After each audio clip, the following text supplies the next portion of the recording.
Buenas tardes y bienvenidos en esta tarde en que la Zaragoza cultural está muy rica y muy variada. Pero aquí estamos centrados en el ciclo de políticos cristianos del siglo XX que iniciamos la semana pasada con Robert Schuman y que hoy continuaremos con Jean Monnet. Y para hablar de él tenemos con nosotros a José Luis Febas, un hombre montañés y montañero. Nacido en Broto, se licenció en Teología en Comillas, donde estudió, pasó luego a Francia, en donde durante varios años se doctoró, primero en Teología, luego también pasó del Instituto Católico de París a la Alta Escuela de Altos Estudios de Semiología Francesa. Su tesis fue sobre Teilhard de Chardin y eso le convierte en una persona muy cercana a ese ámbito de la relación entre ciencia y fe. Después ya se vino para aquí, se incorporó muy pronto al Centro Regional de Estudios Teológicos de Aragón para explicar la teología dogmática. Allí hemos sido compañeros muchos años. También ha sido profesor y director de la Escuela de Idiomas número 1, como profesor de francés. Ha trabajado mucho también en temas de turismo y sus labores pastorales las realiza ahora en la iglesia de San Miguel. Su sensibilidad artística le hizo también cultivar la música y allí anda con el órgano y el coro que dirige en la iglesia de San Miguel. Pero no termina ahí su sensibilidad artística, porque ayer el Pirineo preside una asociación que se dedica a restaurar ermitas en el Pirineo. Me parece que he dicho que es montañero, es un buen montañero y es también un buen compañero. Y le damos las gracias porque cuando le pedimos colaboración suele decirnos que sí, siempre que su agenda se lo permite, y eso hace que contemos con él con confianza. Así que, José Luis, muy agradecidos, muchas gracias por estar, y vamos a estar muy pendientes de lo que nos digas de este gran político cristiano, Jean Monnet. Pues buenas tardes, gracias por esta presentación. Lo de montañero era montañero en mis años jóvenes, ahora ya pues cada vez menos, por desgracia. Eso es una cosa que nos pasa a todos, ¿no? Entre la presentación y la presentación que ha hecho, pues aparte de compañero tuyo y de amigo de conocimiento un poquito de lo que es la realidad francesa, esto quiero decir que no me has llamado aquí para ilustrar el tema de Jean Monnet como politólogo, porque de política no entiendo nada, eso de entrada, ¿no? Y de economista todavía menos, no les he considerado como economista, si lo miréis por ahí, pero es que de economía nada, yo soy de letras de toda la vida, ¿no? Y de político tampoco, ¿no? Porque también se podría defender la figura del político, pues no tengo ninguna vinculación con ningún partido político, lo cual te da pues una cierta, vamos a llamarlo, posibilidad de criticarlos o de alabarlos, independientemente de digan con qué intención lo hará, ¿no? Pues eso es una cosa totalmente clara, ¿no?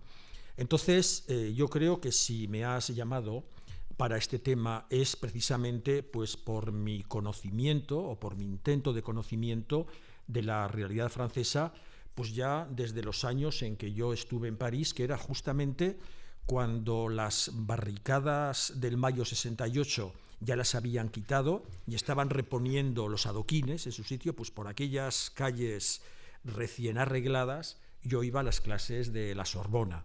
Y desde entonces, pues bueno, seguí con el contacto, que además por mi función profesional de catedrático de francés y de profesor, pues he seguido manteniendo incluso en la actualidad. Creo que quizás ha sido por eso, por lo que me ha dicho. Y luego, esa relación que has hecho con Teilhard de Chardin, pues es muy interesante porque, claro, es que Teilhard y Jean Monnet son coetáneos. Y al ser coetáneos, la relación político-social en la que viven, pues es muy similar. Entonces es una cosa que me coge a mí bastante, vamos a llamarlo, bastante familiar, ¿no? Bueno, pues entonces lo que vamos a hacer ya va a ser empezar esto y hacer una pequeña precisión metodológica. Tienen el programa, ¿verdad? Bueno, pues En el programa he puesto el guión. El guión tiene una ventaja de saber en qué momento estamos de la conferencia, ¿no? Y tiene también otra ventaja, que es en relación con esto de decir, oye, pues ya falta menos para el final, ¿no? Ya vamos bajando, que a veces se hace un poquito duro, ¿no? Dice, pues venga, cuando vamos bajando, de todas maneras, al final, como falta tiempo, siempre se acelera. Eso es una cosa clara, ¿no? Y luego también les va a ayudar para las citas que hagamos, de sobre todo esas citas que son de siglas y de nombres extraños y eso, pues ahí las tienen escritas, ¿no? Y añadir otra cosa, y es que he añadido en la parte de atrás una bibliografía. Lo llamo referencias bibliográficas. Entonces, estos son una serie de artículos o de estudios en los que yo me he fijado últimamente para profundizar un poco en este tema, y he añadido siempre la referencia de la web, por lo cual se facilitan las cosas. Si a alguno le interesa una en especial, pues siempre puede ir a esa dirección y puede profundizar un poquito más, ¿no? Esto es un poco lo que es la hoja que les he dado, que ha sido el guión. Entonces, sin más preámbulos, pues vamos a empezar ya. Y permitidme que empiece mostrándoles el célebre cuadro que da origen al nombre del impresionismo. Su título es Impression Soleil Levant, Impresión Amanecer. Data de 1874 y su autor es Claude Monet, con una sola N, que aunque su apellido se pronuncia igual, no tiene ninguna relación con Jean Monnet, con dos Ns, que es el protagonista de mi intervención. Entonces lo he elegido a propósito para iniciarla, pues esta imagen del sol abriéndose paso entre las brumas del puerto del Havre simboliza perfectamente a esa Europa creciente en cuyo diseño y consecución Jean Monnet puso toda su inspiración y su esfuerzo a lo largo de toda su vida. Hace 7 años, en este mismo foro de Acción Social Católica, no sé si te acuerdas, aquí no, en la calle de Don Jaime, se programó un ciclo titulado Europa y Religión. Yo mismo colaboré con una conferencia sobre el tema Europa de mercado a comunidad. Y es que en aquel 2005 el tema de Europa estaba en el candelero por el referéndum sobre el proyecto de constitución de la Unión Europea que iba a tener lugar en el mes de febrero en España y que sería refrendado, como os acordáis, por una amplia mayoría de votos en nuestro país. Hoy, 7 años más tarde, Europa vuelve a estar de actualidad como marco geográfico institucional de referencia obligada, tanto en la crisis económica que estamos padeciendo y en las soluciones para salir de ella, como en las aspiraciones independentistas de algunos partidos de nuestra vecina región, nacionalidad. Y no faltan las voces críticas de algunas de las llamadas fuerzas sociales que incluso ven en ella y en las políticas económicas que inspira no el camino de solución, sino una parte del problema por los recortes que exige en el campo de lo social y el consecuente desmantelamiento de la sociedad del bienestar que con tanto esfuerzo habíamos ido creando en los últimos 25 años. Y en ese sentido, todas las manifestaciones y movimientos de mañana, concretamente, pues sí que tienen algo que ver con esto. Y la incómoda situación e incluso la protesta no son primativas de los países del sur, siempre en inferioridad socioeconómica respecto de los del norte, como siempre ha sucedido en todas las latitudes del mundo, sino que es compartida por amplios sectores de estos países ricos del norte, el caso de Alemania sería paradigmático, que desde su privilegiada situación ven excesivo el peso que tienen que soportar para seguir adelante con este macroproyecto de Europa de denominación menguante. Empezó llamándose Comunidad Económica Europea en 1957, luego Comunidad Europea en 1967 y Unión Europea en 1991, pero de extensión creciente. En los años 60 agrupaba a 6 países. En los años 70 incorpora a otros 3, Gran Bretaña incluida. En los años 80 ya eran 12, el último España, como sabéis bien. En los 90 se extiende a 15, sobre todo con la incorporación de los países del norte. Y en los 2000 se amplía su número a 25 y últimamente a 27. con la incorporación de los países del área excomunista, y a la que siguen llamando otros en la actualidad, por no citar más que a Turquía en las puertas del Oriente, que está esperando para entrar. Pues bien, en todos los momentos de esta larga o corta historia de 60 años, según se mire, que se inicia el 9 de mayo de 1950 en la Sala del Reloj del Ministerio de Asuntos Exteriores francés, con la presentación ante la prensa por parte de su titular, Robert Schuman, de la declaración elaborada precisamente por Jean Monnet sobre la CECA, la Comunidad Económica del Carbón y del Acero. Siempre ha estado gravitando, con ligeras oscilaciones, una doble concepción. Primero, una Europa de Estados, una Unión Europea de Estados, en la que estos conservan sus poderes fundamentales y su independencia, pero delegando en ella algunas pequeñas parcelas, particularmente en la esfera de lo económico y colateralmente en lo social. Y segundo, la otra idea es la consecución de una Europa federal, que actúe como un único Estado, con unas instituciones fuertes a todos los niveles, económico, social y político, acorde con su potencialidad geodemográfica de 500 millones de personas, la tercera del mundo tras China, 1.300, e India, 1.100, y por delante de la primera potencia económica mundial, los Estados Unidos de América, que tienen 260 millones de habitantes. Para definir mejor esta doble opción, les cito unos pares de conceptos que he ido espigando en mis lecturas durante la preparación de esta ponencia, quizás excesivamente simplistas, pero tipificadores, al menos desde el punto de vista didáctico, de la complejidad que encierran. Economía versus comunidad. Soberanía nacional versus racionalidad supranacional. Independencia de los estados versus fuerza de los engranajes. En definitiva, democracia versus tecnocracia. Y aquí es donde entra de lleno la figura y el legado de Jean Monnet, nuestro protagonista de hoy, considerado como uno de los creadores de esta Europa creciente que acabamos de esbozar, y nos preguntamos ahora sobre el alcance de sus aportaciones y sobre su vigencia al día de hoy. Vuelvo con la imagen del comienzo, a ver si podemos obtener un poquito de luz desde la perspectiva francesa, que es sobre todo en la que yo me voy más a fijar y que es la que puede aportar algo de novedad a todo lo que vemos desde nuestra perspectiva más española. Simplemente es esto. Entonces, vamos a empezar hablando un poquito de la biografía de Jean Monnet. Yo he dicho una biografía societaria. ¿Por qué? Pues porque siempre está asociado no tanto a hechos de su persona, sino a instituciones, organismos que están detrás de él o que él ha creado, pero con los cuales aparece siempre vinculado y siempre en segundo lugar.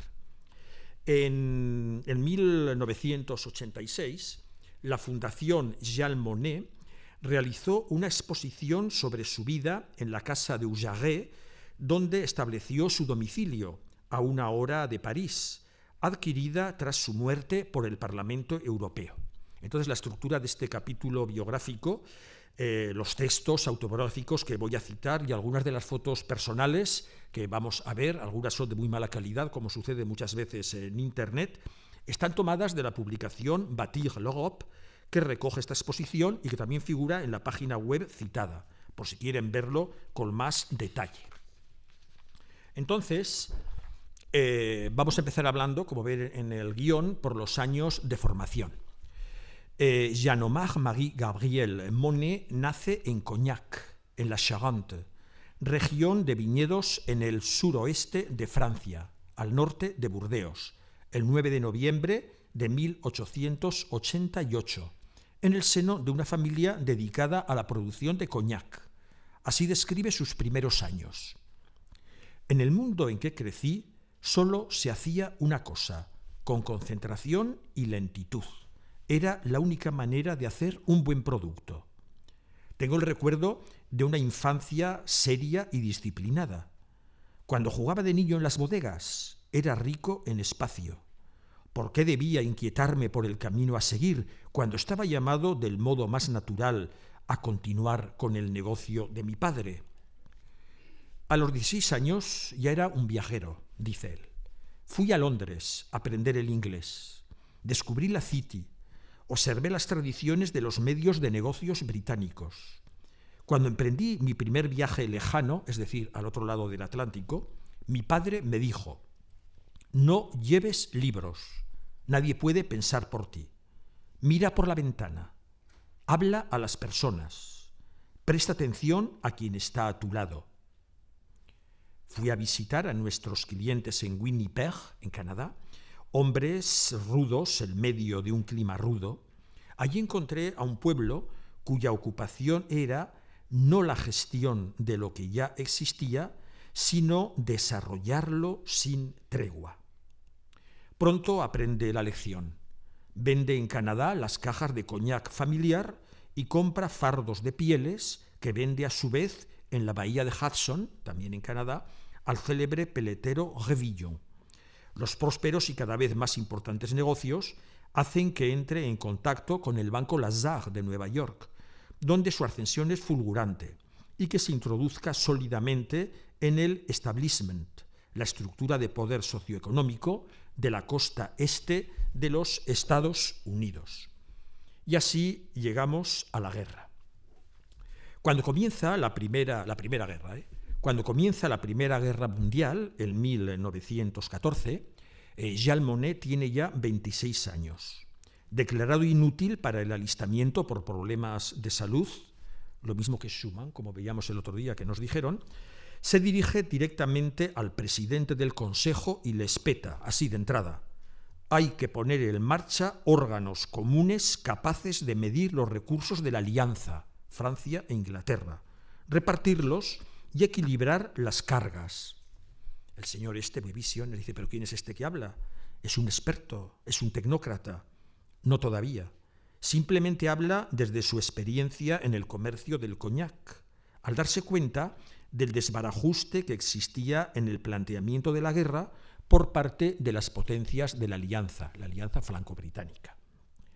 El hecho de que se codee de igual a igual con los grandes nombres de las finanzas anglosajonas determina al ministro de Guerra y de Transportes en el gobierno de Clemenceau a enviarle a Londres para representar los intereses de Francia en el tema del abastecimiento, poniendo en marcha en 1916 una oficina común de abastecimiento aliada, el Huit Executif, lo que implicará sus primeros pasos en la actividad política directa. Al año siguiente, convence a los ingleses, luego a los italianos y más tarde a los norteamericanos de que es indispensable la puesta en marcha de un Consejo Aliado de los Transportes Marítimos, el CATM, para paliar las consecuencias de la guerra submarina. Gracias a él, 2 millones de soldados americanos y millones de toneladas de material atraviesan en 1918 el Atlántico, toda una estrategia interaliada que luego los vencedores se apresuran a desarticular tras la firma del armisticio. En 1919, escribe, participé en la creación de la Sociedad de las Naciones, de la que por cierto fue secretario general adjunto durante 2 años. Queríamos actuar por medio de la persuasión. Era insuficiente. Pronto el derecho de veto de los estados la paralizó. Acabada la Primera Guerra Mundial, Europa era un campo de ruinas. Trabajé lo mejor que pude en su recuperación, en Silesia, Austria, Polonia, Rumanía, pero tuve que volver a Cognac, donde mi padre, ya mayor, no podía modernizar el negocio del licor.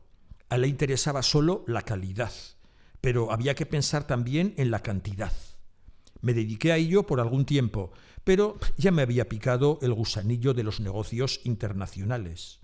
Primero dirigí un gran banco americano en San Francisco y luego fui a China a aconsejar a Chiang Kai-shek, que quería hacer entrar a su país en el siglo XX, concretamente asesorarle en el plan ferroviario de unir todas las ciudades de China por medio de los trenes. En 1929 encontré una chica muy guapa, Silvia de Bondini. Nació entre nosotros un gran amor compartido e indestructible. Eso es lo que dice. ¿Cómo se explica este fulgurante ascenso en el mundo de los negocios americanos? Pues es un caso claro de padrinos. Paul Warburg, célebre hombre de negocios, que fue el que planteó la necesidad de crear un banco central en Estados Unidos, lo toma bajo su protección. Y con JP Morgan, el fundador de la célebre banca, o del célebre banco que todos hemos oído hablar en los últimos años, y con Jacob Schiff, de otro banco muy importante, la Kuhn Loe, se va a convertir en una de las figuras de proa de la Pilgrims Society. Pero, ¿qué es esta sociedad de los peregrinos, creada en 1902? Pues muy sencillo, una sociedad secreta angloamericana cuyo objetivo es promover la paz eterna y la ayuda mutua entre los Estados Unidos y la Gran Bretaña. Algo así, para entendernos, pues lo que serían hoy los clubs de los Lions o de los Rotarios, o si quieren remontarse un poquito más lejos, incluso en la línea de la propia masonería. Menos férreo en la actualidad en lo que hace al carácter secreto de sus miembros, salen periódicamente en los medios angloamericanos por organizar cenas de bienvenida cuando se producen cambios de embajadores entre Estados Unidos y Gran Bretaña, tanto en Europa como en Estados Unidos. Entre sus mecenas, por supuesto, se encuentra la reina Isabel II de Inglaterra. Pues bien, este auténtico grupo de poder va a ser la matriz ideológica,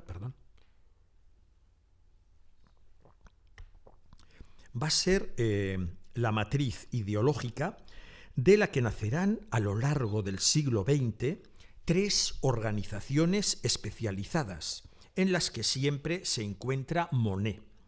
El CFR, Council on Foreign Relations, Consejo sobre las Relaciones Extranjeras, el 1920. El Bilderberg Group, anglosajón y europeo, el 1954. Y luego la famosa Comisión Trilateral, creada en 1978 para incluir a Japón en lo que determinan los décideurs. Décideur es un neologismo francés que en castellano lo traduciríamos pues los que cortan el bacalao en los asuntos políticos y económicos, ¿no? Sobre todo en las economías europea y norteamericana. Eso sí, siempre con el mismo objetivo filantrópico de anular los riesgos de la guerra, favoreciendo la integración de las economías nacionales y promocionando la transferencia de parcelas de soberanía de los estados a organismos ejecutivos supranacionales. Pero no adelantemos acontecimientos. Nos hemos quedado, por lo que hace a Jean Monnet, en los años previos a la Segunda Guerra Mundial. En 1938 y 1939, Monnet lleva a cabo misiones en Estados Unidos que el gobierno francés le encomienda para obtener pedidos de armamento. En 1938 es nombrado para presidir la Comisión Franco-Británica de Avituallamiento. Lo más original es que con este motivo consigue un estatuto supranacional, representando a la vez a Francia y a Gran Bretaña. Un periódico inglés de la época lo califica como el primer funcionario federal del Nuevo Mundo. Y en junio de 1940, cuando la mayoría de los responsables franceses caen en la desesperación, Monnet sugiere un proyecto de unión franco-británica, es decir, la fusión total de los dos países, como única solución que, a su parecer, evitaría a Francia el firmar el armisticio. A Churchill, a De Gaulle y a Renaud no les parece mala idea, pero el mariscal Pétain no quiere ni oír hablar de ello. Y todos sabemos lo que pasa a continuación, cuando, ocupada Francia por Hitler, Pétain pasa a presidir el gobierno colaboracionista con sede en la ciudad balnearia de Vichy. Monet se refugia en Washington, donde prosigue su lucha contra la Alemania nazi. Entra en el equipo de Roosevelt como consejero y participa activamente en la elaboración del Victory Program, que implicará a Estados Unidos en el conflicto, convirtiéndolo en el gran abastecedor de armas de la coalición. Enviado por el presidente americano, participa en Argel como mediador en el conflicto surgido entre los dos generales franceses, de Gaulle y Giraud, contribuyendo al nacimiento del Comité Francés de Liberación Nacional, copresidido por ambos generales y encargándose personalmente Monet del tema del armamento. Acabada la guerra, elabora en 1945 un plan de modernización para Francia, basado en el incremento de la productividad, lo que es llamado el Plan Monet, que le va a ocupar hasta 1950 y que en realidad sitúa al país bajo la tutela americana concretada en el Plan Marshall, que es un plan de ayuda financiera no solamente a los países de Francia, que han estado en la guerra, sino también que incluso nos llegó a España un poquito más tarde. Así describe Monet esta situación. Cuando los hombres se sientan alrededor de una misma mesa para hablar del mismo problema y para buscar conjuntamente una solución, su mentalidad cambia. Las oposiciones se esfuman. Ese era el método del plan. Su lema era modernización o decadencia.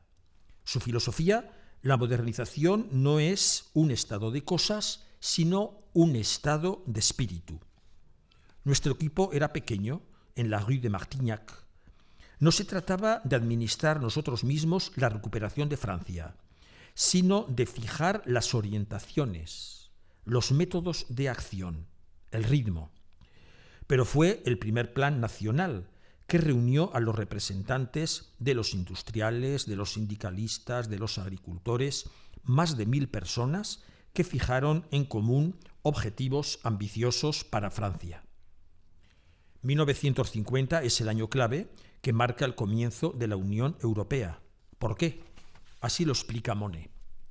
El problema de Europa nace cuando comienza la Guerra Fría entre el este y el oeste. El objetivo principal era Alemania.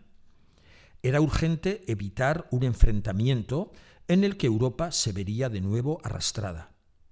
Yo no veía más que un remedio: aliarnos sin posibilidad de marcha atrás con Alemania en una empresa solidaria a la que se unieran los otros vecinos. Se lo propuse a Robert Schuman, ministro de Asuntos Exteriores, quien lo aceptó. El 9 de mayo de 1950, tras asegurarse el acuerdo del canciller Adenauer, Robert Schuman hizo en nombre del gobierno francés la célebre declaración, proponiendo colocar el conjunto de la producción franco-alemana del carbón y del acero bajo una alta autoridad común, abierta a los otros países de Europa. El plan Schuman, cuyo autor es realmente Monet, está en el origen de la CECA, la Comunidad Económica del Carbón y del Acero, cuyo primer presidente será obviamente Jean Monnet hasta 1955 y el inicio de la futura Unión Europea. Por su valor simbólico, esa fecha ha sido elegida para la celebración anual del Día de Europa. En 1951 se firma en París un tratado por el que se crea una Asamblea de los Seis, un Tribunal de Justicia y un Consejo de Ministros. El proyecto europeo está en marcha. El tema del acero funciona bien en Europa, pero en plena Guerra Fría, los aliados anglosajones no quieren financiar la defensa de Alemania. Que se paguen ellos el ejército alemán, dicen. Monet ve en ello una peligrosa marcha atrás y propone como solución un proyecto bien visto por los Estados Unidos, la CED, Comunidad Europea de Defensa, cuyo objetivo será la puesta en marcha de un ejército europeo. René Prévin, presidente del Consejo de Ministros en Francia, lo aprueba, pero el Parlamento francés, que cuenta con la oposición decidida de Gaulle, duda. Digamos que esta propuesta, de signo federalista, cuenta con el apoyo explícito de la Iglesia Católica y del Papa Pío XII en particular, que ve favorablemente un nuevo juramento de Estrasburgo entre los jefes de las democracias cristianas occidentales, el francés Robert Schuman, el alemán Konrad Adenauer y el italiano Alcide de Gasperi.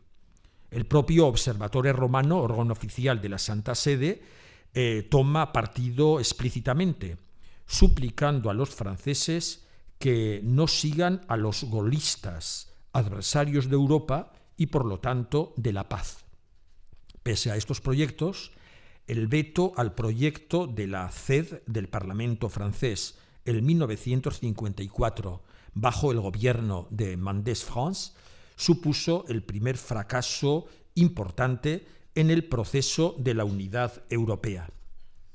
Quizás desencantado, Monnet decide abandonar sus funciones oficiales y lanzar en 1958 un Comité de Acción para los Estados Unidos de Europa, presidido obviamente por él.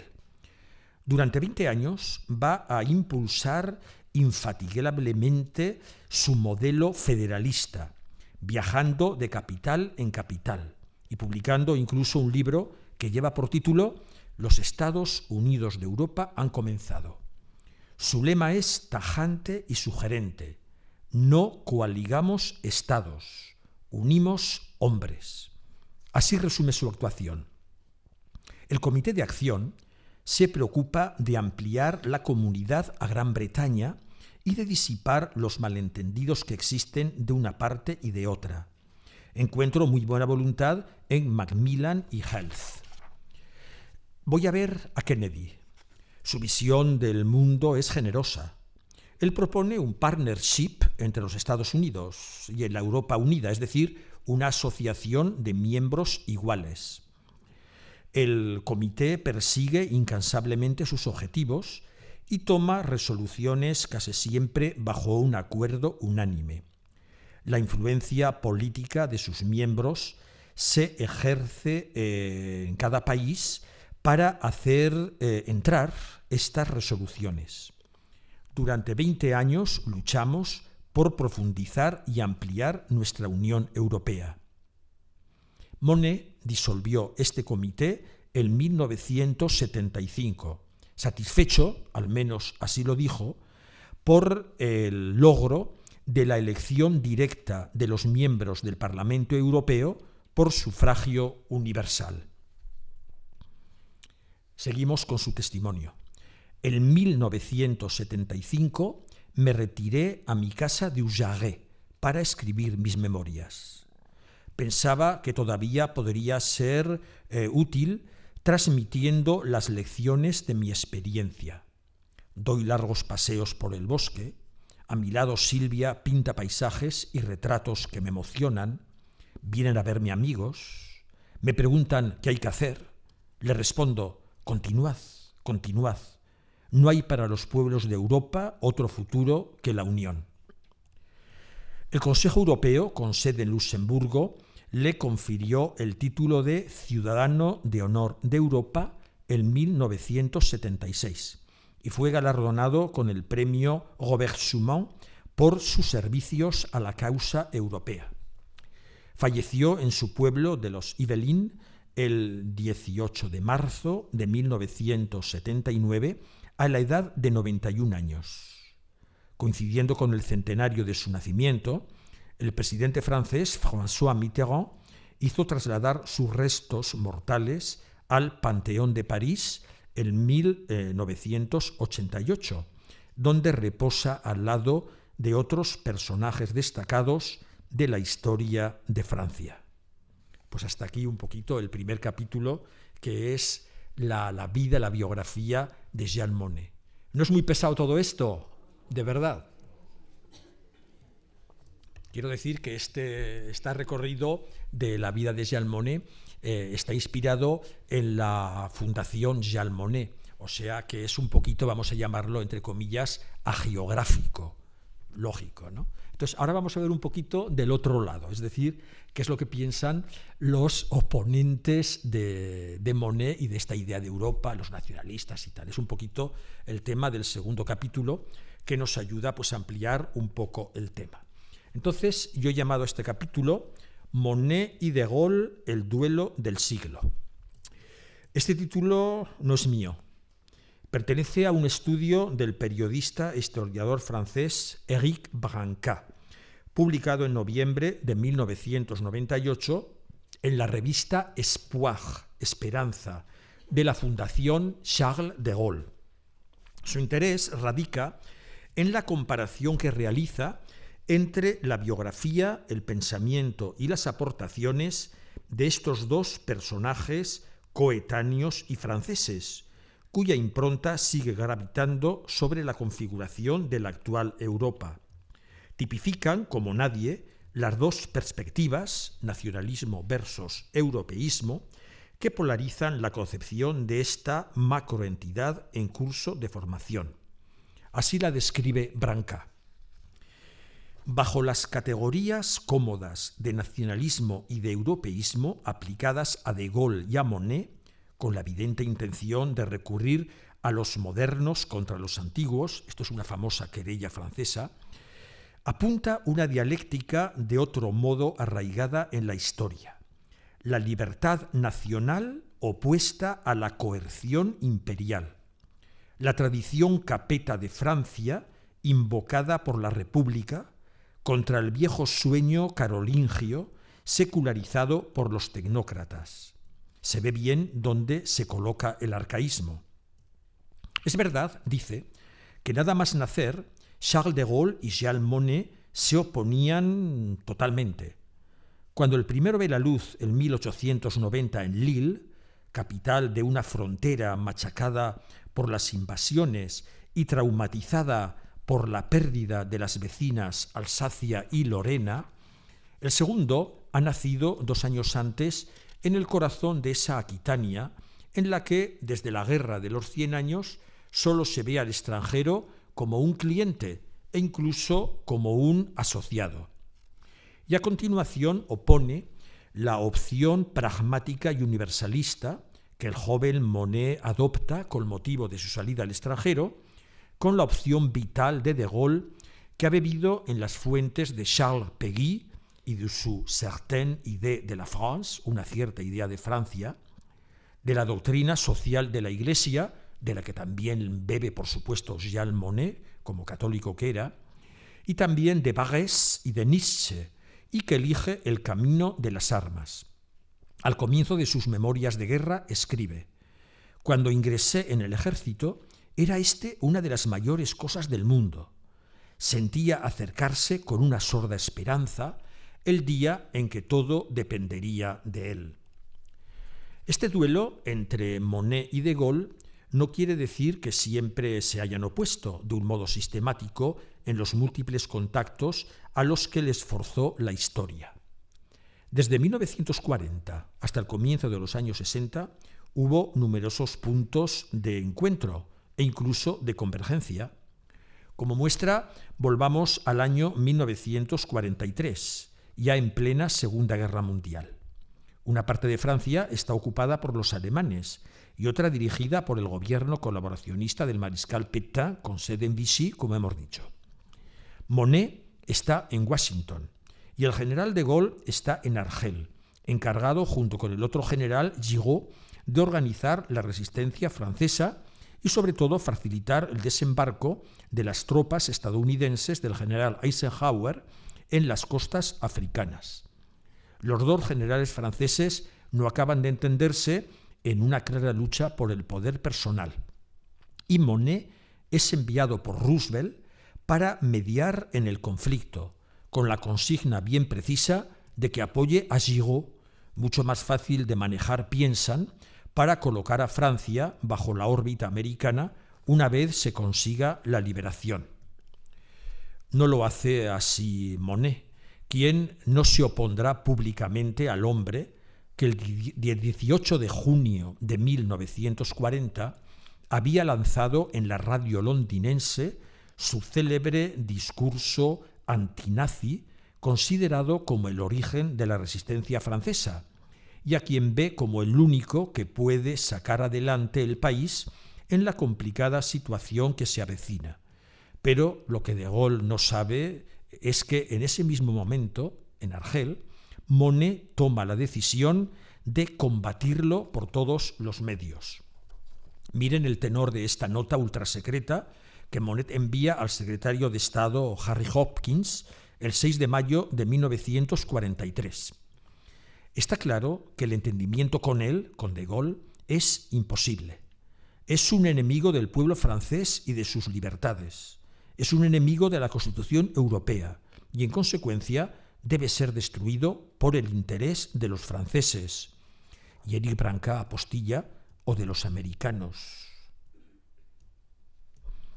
Y esta carta, dirigida al presidente Roosevelt el 5 de agosto siguiente, dice: no habrá paz en Europa si los estados se reconstituyen sobre la base de las soberanías nacionales. Tendrán que formar una federación que haga de ellos una unidad económica común. Como podemos ver, las bases de la Unión Europea, sentadas 6 años más tarde, en 1950, con el Plan Schuman, al que ya nos hemos referido. Pero volvamos a de Gaulle. Amor con amor se paga.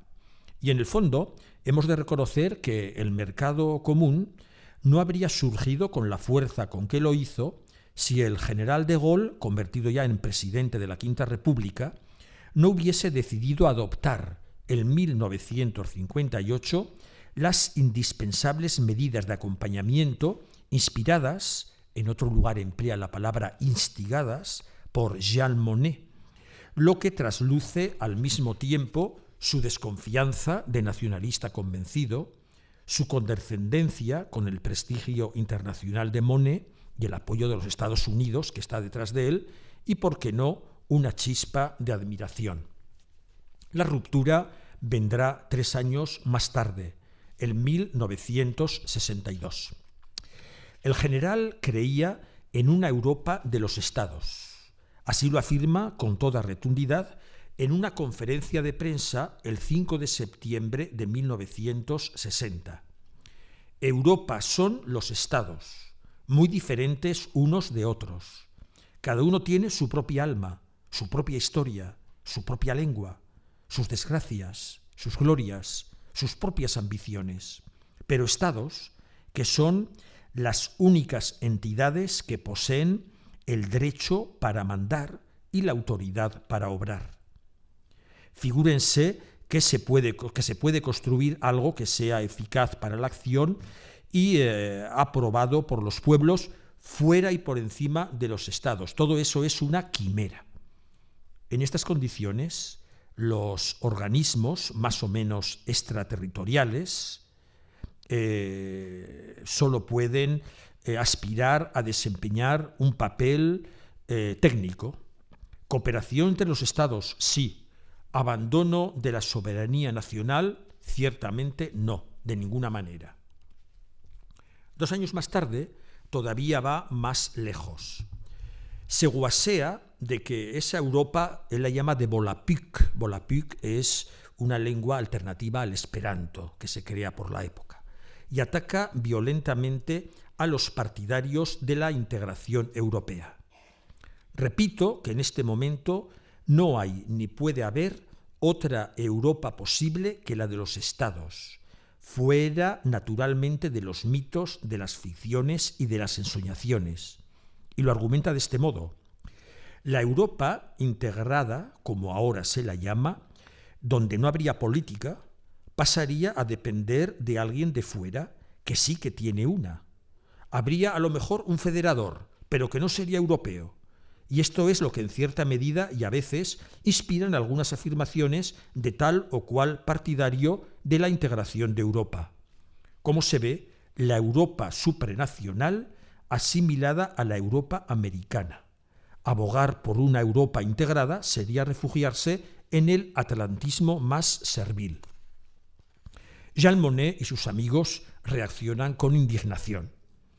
Se esfuerzan en demostrar que únicamente los Estados Unidos de Europa podrán dialogar en pie de igualdad con los Estados Unidos de América, que el mantenimiento de las diversas nacionalidades debilitará el poder de Europa y asegurará su dependencia de los americanos, que tanto los europeístas como los gaullistas se preocupan de mantener el puesto relevante de Francia, pero que ellos toman el único camino que lo puede garantizar. Todo es inútil. Ciertamente, Gran Bretaña, cuyo ingreso en la Comunidad Europea es vetado por Francia 2 veces, acaba por entrar en 1973. Los países que integran la Europa unida van creciendo, 6, 12, 25, ahora 27, pronto quizás 30. Las políticas monetarias, industriales, agrícolas, sociales, de fronteras, se van coordinando poquito a poco e imponiéndose como pueden. El Parlamento Europeo es elegido por sufragio universal, pero nada de una Europa supranacional. La última oportunidad perdida es en el camino de la Unión, fue el proyecto de Constitución Europea que no prosperó al ser vetado precisamente por Francia y Holanda. Esta bandera que ven allí es una propuesta de un arquitecto holandés, Rem Koolhaas, moderna, muy importante, y la asocio porque Holanda se opuso al tema del proyecto de Constitución Europea y Francia también se opuso. Y me van a permitir una pequeña maldad de lenguaje, ¿no? Francia y Holanda. France et Hollande. François Hollande. ¿Les dice algo? De Gaulle estaría ganando la partida a Monet, lo dejo a su consideración. Y de esta manera terminamos el capítulo número 2, con lo cual estamos ya más cerca del final, ¿vale? ¿Vamos bien?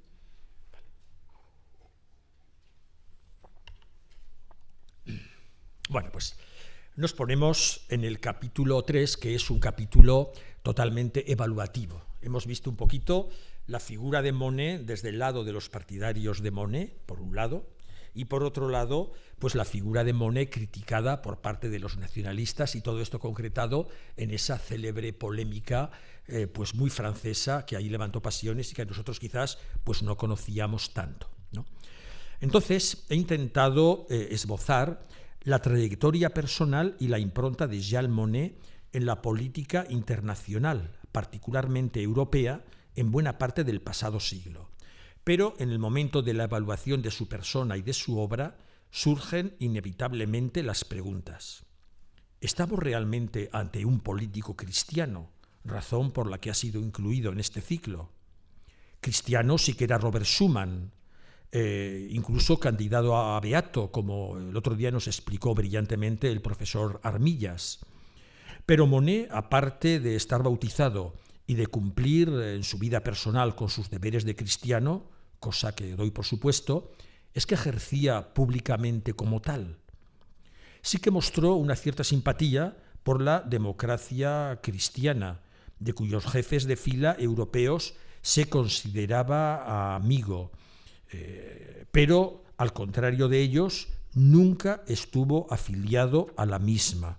Y es que algunos dicen que era de la democracia cristiana. Pues no, está clarísimamente que no.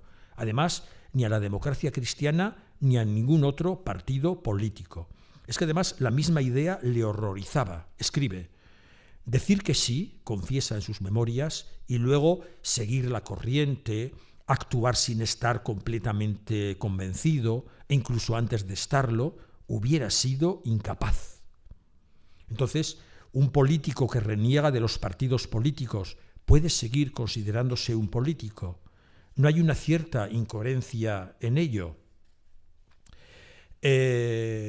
Profundamente antigolista como era, apoyó en 1958 el retorno a la escena pública del general de Gaulle, Pero en 1965, en la primera vuelta de las elecciones presidenciales francesas, apoyó a Jean Le Canuet, del MRP, Movimiento Republicano Popular, por una razón: para que no venciera por mayoría absoluta de Gaulle y tuviera que ir a la segunda vuelta. Y en ese momento, en la segunda vuelta, apoyó claramente al socialista François Mitterrand.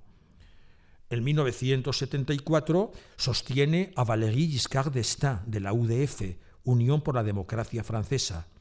¿Qué lógica tiene todo este cambio de partidos? Pues una sola: ponerse del lado de los que mejor defendían la idea europea. Lo demás, incluida su ideología política, apenas cuenta. Su campo de juego no era el de la política partidista. Se sentía muy por encima de los líderes políticos a los que intentaba manejar a su provecho.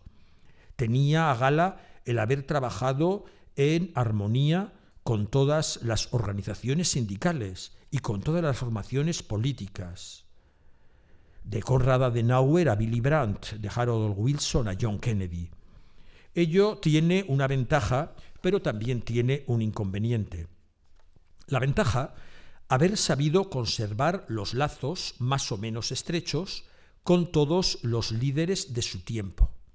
Hombre de amistad, conoce y trata, tanto en Europa occidental como en Estados Unidos, a todos los que han tenido, tienen o tendrán poder político. Como no alimenta ninguna ambición personal, como no está alineado con ningún partido, puede hacer escuchar sin que sea sospechoso de segundas intenciones y ganar para su causa personalidades de toda procedencia. Ello le será particularmente útil en su etapa final al frente del Comité de Acción para los Estados Unidos de Europa, que él preside desde 1956.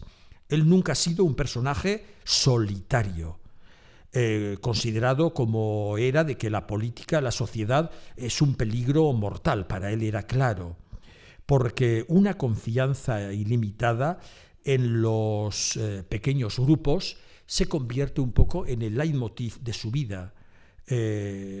Contacto con los pequeños grupos, con los hombres claves y sobre todo en las relaciones personales.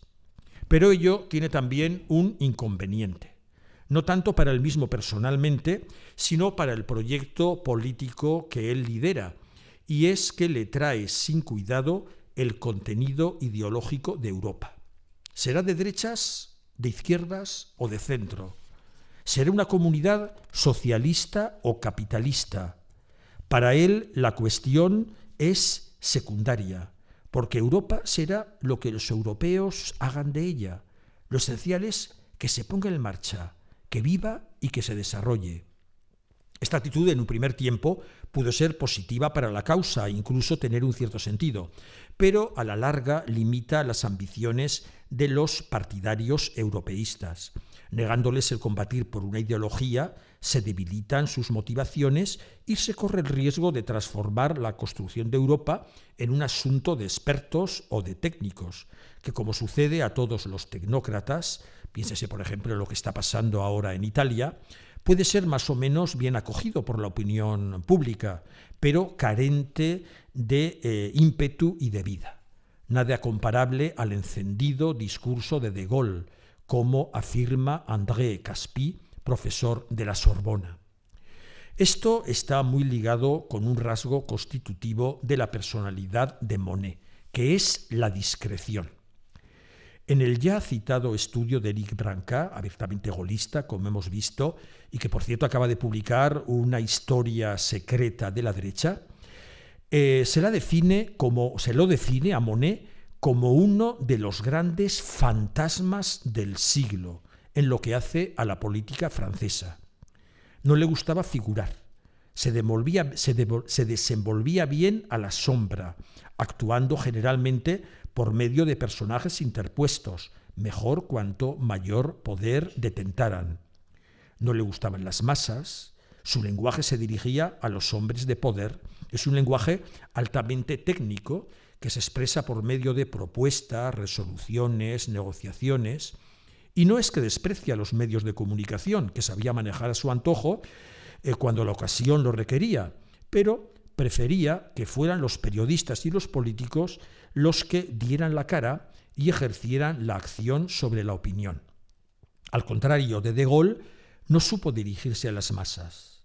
Sin duda que le hubiera gustado ser un buen orador, pero la naturaleza no le dio esa facultad. Era eficaz en las distancias cortas, en las conversaciones particulares. Un buen manejador de políticos, pero un pésimo comunicador. En una democracia, según afirma Branca, más que en cualquier otro régimen, hace falta saber dirigirse a las masas, porque las masas también necesitan ser convencidas. Quizás no lo necesitó en la época de lanzamiento de la idea de unidad europea que le tocó vivir. La coyuntura económica de una Europa empobrecida por las dos guerras mundiales, la Guerra Fría y la amenaza comunista de los países del otro lado del telón de acero, hasta que no se derribó el muro de Berlín, la tutela ejercida en los diversos países por los Estados Unidos, militar y también económicamente, entre otras muchas causas, hacían que esa idea de una Europa unitaria avanzara hacia su objetivo. No sin dificultades, es verdad, y a un ritmo mucho más lento de lo que Monnet hubiera deseado, pero con una tranquilizadora inercia que no podía ser otra que la de la dirección prevista. Pero desaparecido en 1979, Monnet, su inspirador, otra cosa es lo que sucede con su obra.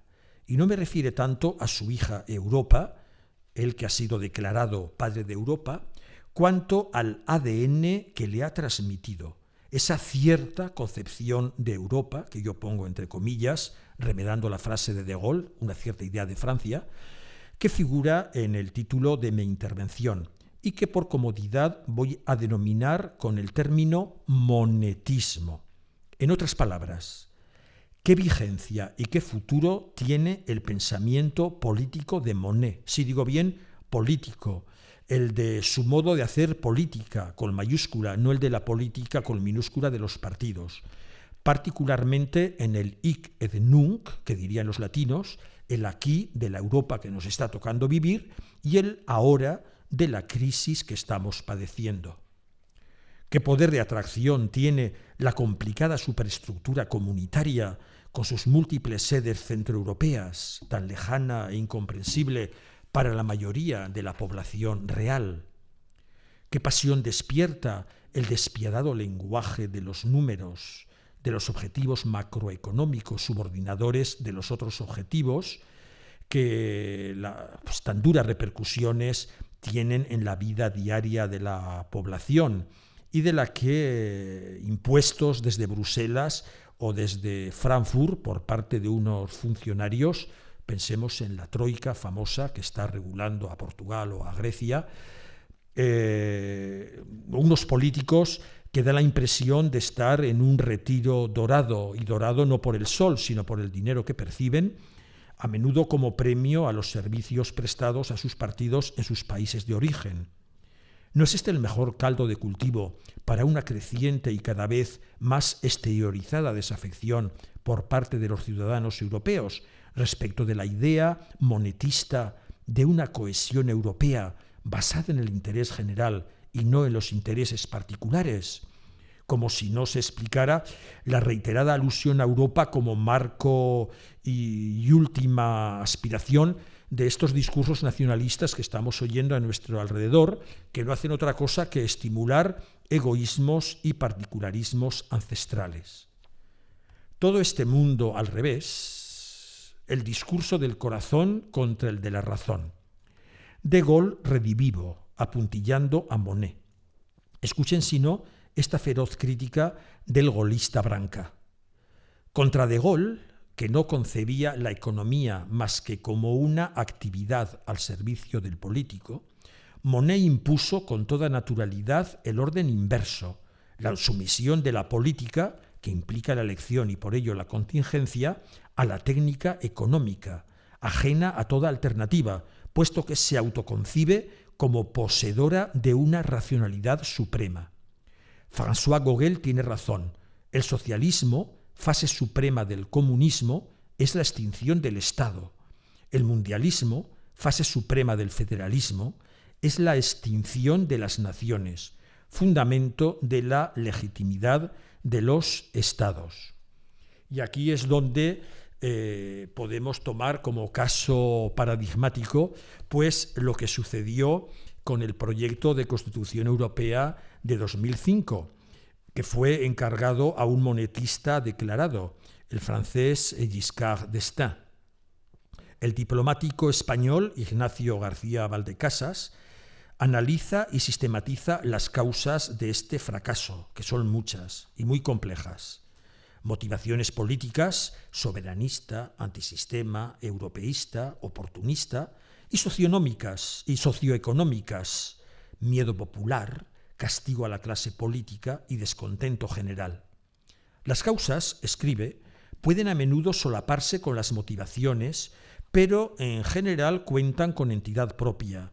La consideración de Europa como cabeza de turco, la irresponsabilidad por parte de la clase política, la ambigüedad del proyecto europeo y la lejanía del mismo, el olvido del pasado reciente y la desaparición de la amenaza soviética, el impacto de la globalización y de la nueva situación geopolítica y geoeconómica mundial, el fenómeno de la inmigración, la inseguridad ciudadana, asociada a menudo a la desaparición de fronteras dentro de Europa, la ampliación de la Unión y, por supuesto, la cuestión turca. Este artículo, que está escrito hace 7 años, no tiene en cuenta, obviamente, el impacto de la crisis económica que a nivel, sobre todo europeo, estamos viviendo hoy. La solución que las instituciones europeas den al problema constituirá, en definitiva, la prueba del algodón de que la solución aportada por Jean Monnet en 1950 a un problema también económico, el Plan Schuman, tiene su continuidad en estos difíciles momentos. Pese a las críticas expuestas, existen razones y de peso para el optimismo. Ningún país que yo sepa, incluida la siempre reticente Gran Bretaña, ha manifestado su deseo de abandonar la Unión Europea. Se han experimentado notables avances en todas las facetas que configuran el día a día de los ciudadanos europeos. No voy a referirme a ellas por obvias, puesto que las estamos viviendo todos los días. ¿Quién de los aquí presentes concibiría ahora su vida fuera de Europa? El proyecto europeo no tiene marcha atrás, pero como todos los proyectos humanos no es inamovible, sino manifiestamente mejorable. Ya lo dijo Monnet, los hombres no aceptan el cambio más que en la necesidad y no ven la necesidad más que en la crisis. Ha llegado el momento de hacerlo. Es el gran desafío que tiene hoy el monetismo. Y voy a acabar con un epílogo sobre la cuestionada identidad de Europa. Como ven, ya estamos llegando al final. Epílogo es lo último de todos. Es una manera de acabar en bonito una exposición que quizás ha sido un poquito prolija y un poquito árida, pero bueno, el tema es así. Comencé mi intervención con un cuadro de Monet, con una sola N, Claude, que no tiene nada que ver con nuestro Jean Monnet. También voy a acabarla en clave artística, con el tema del rapto de Europa, que ha inspirado a muchos artistas. Europa es un personaje de la mitología griega, una hermosa doncella fenicia de la que se enamora el dios Zeus. Convertido en un toro blanco, la rapta mientras se está bañando en una playa de la costa fenicia y la lleva en sus lomos a través del Mediterráneo a la isla de Creta, donde la seduce bajo un árbol, el plátano, que desde entonces tendrá las hojas perennes. Europa, convertida en la primera reina de Creta, dará el nombre a todo el continente europeo. Pero nuestra pregunta final no es quién es Europa, sino qué es Europa. Y podemos afirmar que es la pregunta del siglo, porque nadie se pone de acuerdo en la respuesta. Yo me voy a ir un poquito de nuevo a la tradición francesa. Lo más sencillo es definirla con una tautología,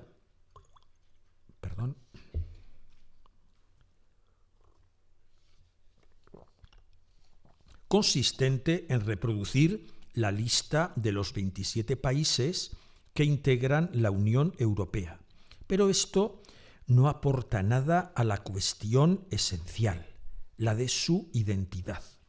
En Francia suele citarse como uno de los primeros conceptualizadores de Europa al político y hombre de letras Víctor Hugo, quien en el siglo XIX escribió este texto que se titula El futuro y del que transcribo unos párrafos. En el siglo XX habrá una nación extraordinaria. Esta nación será grande, lo que no le impedirá el ser libre. Será ilustre, rica, pensante, pacífica, cordial para el resto de la humanidad. Tendrá la dulce gravedad de una hija mayor. Esta nación tendrá por capital a París, no podía ser menos, y no se llamará Francia, se llamará Europa. Se llamará Europa en el siglo XX y en los siglos siguientes, más transfigurada todavía, se llamará la humanidad, con mayúscula. La humanidad, nación definitiva y desde estos momentos entrevista por los pensadores, esos contempladores de las penumbras. Hasta aquí Victor Hugo.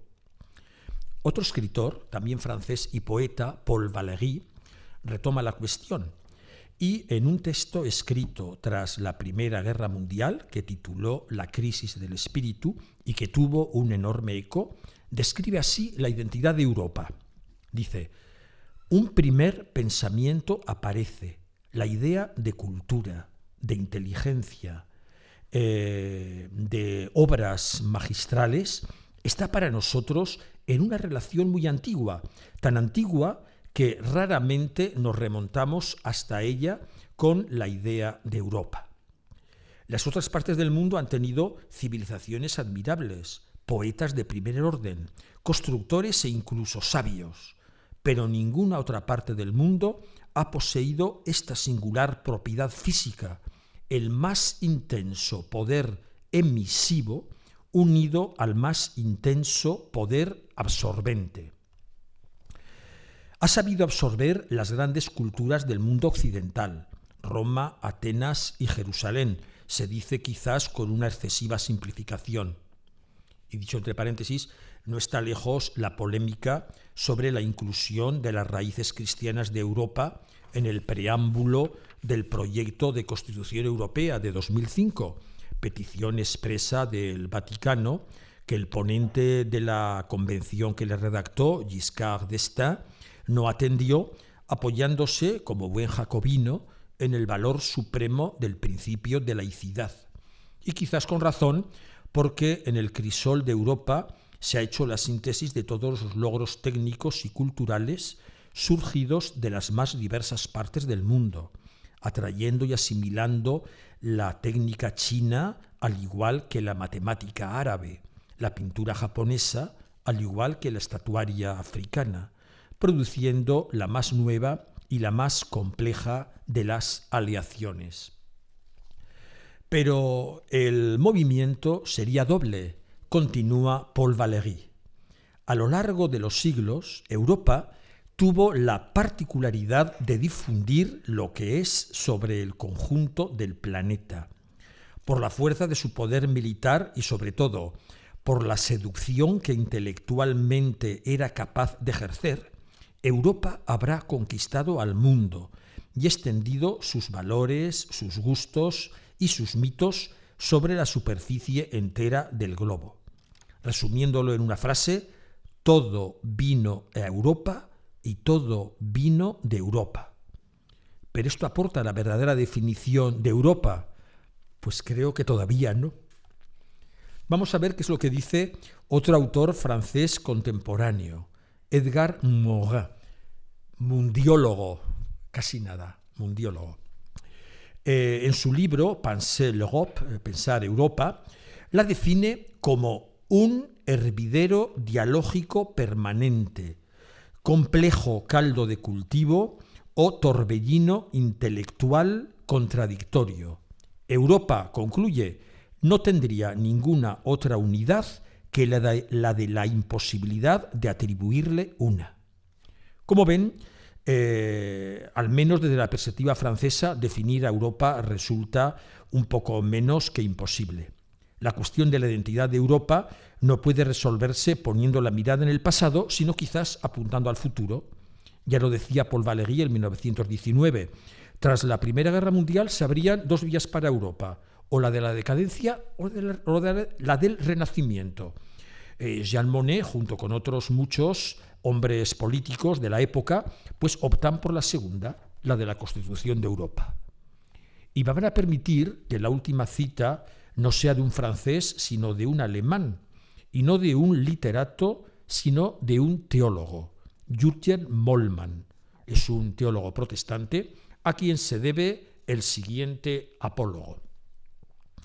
La leyenda dice: al comienzo del mundo moderno llegaron tres hadas madrinas aportando sus regalos. La primera, la libertad; la segunda, la igualdad; la tercera, la prosperidad. Pero al anochecer de aquel día se presentó también el hada del mal y le dijo: no, de las tres promesas solo pueden concedérsete dos, elige. El mundo moderno del oeste eligió la libertad y la prosperidad, pero nunca conoció la igualdad. El mundo moderno del este eligió la igualdad y la prosperidad, y nunca conoció la libertad. Los filósofos y los teólogos eligieron el mundo ideal, la libertad y la igualdad, pero nunca ganaron la prosperidad. En esta Europa compleja de los mercados y de los mercaderes de prosperidad que estamos padeciendo, ¿no habría que volver la mirada a lo que quizás en el fondo de la divisa de Jean Monnet, que tiene recuadrada en la hoja y que también aparece aquí en esta última imagen y que ha sido tan mal interpretada a veces, esa frase de no coaligamos estados, unimos hombres? Hombres, personas, seres humanos, esta es la palabra clave. Europa se encuentra raptada. Hay que redescubrir y liberar la raíz cristiana, la esencia, no el nombre, del pensamiento de Monnet, del monetismo que la tiene secuestrada. Solo así se justificaría de pleno derecho y con toda coherencia la inclusión de Jean Monnet en este ciclo programado por la Acción Social Católica sobre políticos cristianos, pero cristianos con mayúscula, del siglo XX. Muchas gracias.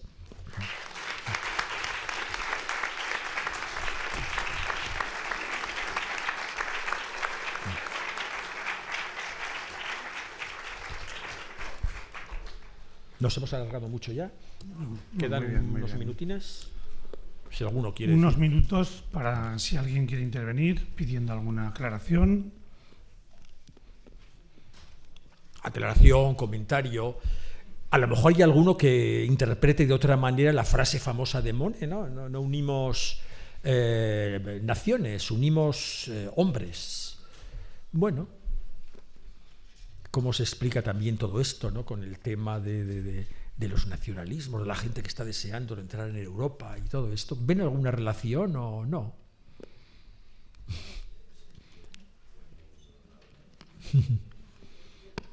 Sí. Hay por ahí un micro, Sí. que con lo cual... Bueno, muchas gracias. A mí me ha encantado y he aprendido muchísimo. Yo, en esta pregunta final, no coaligamos estados, unimos hombres. En realidad sí que estamos uniendo estados, ¿no? La Europa actual es Europa de los estados. Por una parte, ¿no podría aquí decirse esto de no solo, sino también que habría que hacer una síntesis? Coaligamos estados y unimos personas. Las personas sin los estados pueden construir Europa. Pregunto. No, no. Yo te voy a dar mi explicación, que es un poquito el fondo de mi idea, ¿no? Cuando digo liberar a Europa del rapto del monetismo, es decir, de los estados que se han hecho o se quieren hacer cargo de Europa, que es lo que estamos viendo en la actualidad. Europa no tiene nada que ver con la Europa unida, confederal, en pie de igualdad con Estados Unidos de América que diseñaba Monnet. La Europa que estamos viendo es la Europa, pues lo estamos viendo, de Alemania, que está dominando, de otros países que le están haciendo el eco, de otros países del sur que la estamos sufriendo y que nos están ahí imponiendo y todo esto, ¿no? Y en el discurso tan actual, pero que es de estos días, de la aspiración de nuestros vecinos del este de incorporarse a la Unión Europea, pero incorporarse como nación, es decir, como nación para imponer en el conjunto de Europa la idea nacionalista, es decir, la nación para amplificarla, para hacerla. Pero es que la nación no tenía nada que ver con el planteamiento de Monnet, que era una cosa que superaba totalmente la idea de nación, porque era un poquito lo contrario. Para mí el ejemplo más claro son los Estados Unidos de América. Es que figuran perfectamente como una nación, pero, vamos a llamarlo, las diferentes nacionalidades constitutivas de los diferentes estados de este sistema federal es que no se ven, ¿no? Pero es que aquí pesan de tal manera y hay tales luchas de poder que lo que se intenta es a ver quién es el más guapo que domina con su impronta toda la Unión Europea, ¿no? Entonces yo por eso digo que creo, es una interpretación, pero bueno, seguro que otros piensan de otra manera, ¿no? Que Europa, o sea, la idea de Monnet está secuestrada por el monetismo, ¿no? Que quizás no era esa la idea que él quería. Él estaba en contra de esas... Por supuesto que estaba por las naciones y quería aglutinar a las naciones y decía en un primer momento que perdieran incluso pues algún poder para delegarlo en estos organismos supranacionales, ¿no? Estaba bien, pero él pensaba en un proyecto y el proyecto era un proyecto claramente federalista. Pero este proyecto fue el que se cargó, como sabéis muy bien, pues el proyecto de construcción europea. El proyecto de construcción europea, que fue un proyecto en el cual de ninguna manera se definía a Europa, ¿no? Era una simple pues, unión de países que intentaban salir adelante más o menos tecnocráticamente y tal, y prescindiendo de lo que hubiera sido el proyecto real de Monnet, que era la Europa confederal, unida, importante y tal. O sea, yo creo, para mí eso es una cosa bastante clara, creo yo, pero en fin, no sé. Tenemos el tiempo ya. La Sí. última pregunta, por favor. A ver. Muy brevemente, porque nos avisan Muy que bien. el centro se cierra pronto. Muy bien. No, muchas gracias también. Yo también me uno a mi vecina de asiento, en que me ha parecido excelente, muy bien, una visión perfecta de este personaje. Y yo quizá sería una opinión, a ver si nos da su opinión, pero yo creo que el fallo que está teniendo actualmente Europa es que está uniendo únicamente la economía, es decir, tiene como único objetivo la economía y no el aspecto social o el aspecto cultural. Entonces, ese es el problema, ¿no? Y en que entonces las naciones que forman parte de esta Unión Europea, pues pretenden, lo que muy bien nos has dicho, ¿no? Pretenden dominar sobre las que estamos un poco menos desde el punto de vista económico. Y ahí está la desigualdad. Entonces, esa desigualdad hace que el resto de los países que vayamos un poco bailando al son que nos marcan, pues no nos veamos cómodos. Y eso es un riesgo, ¿no? Claro. ¿Qué opinión le No, totalmente, merece? y sobre todo pues con la gran impronta de lo económico en la vida social, que eso es un caso que es clarísimo, ¿no? Por acabar, y acabamos este acto con esta pequeña cosa que es clarísima, ¿no? Es decir, ya sabéis que Jean Monnet ha sido beatificado ya, al contrario de Schumann, que el beatificarlo es una opción que tomó la diócesis de Metz desde el punto de vista de la Iglesia, pero nos decía Armillas que a su entierro no acudió absolutamente ninguno de los representantes de Europa, ¿no? Pues el caso contrario ha sido Jean Monnet, ¿no?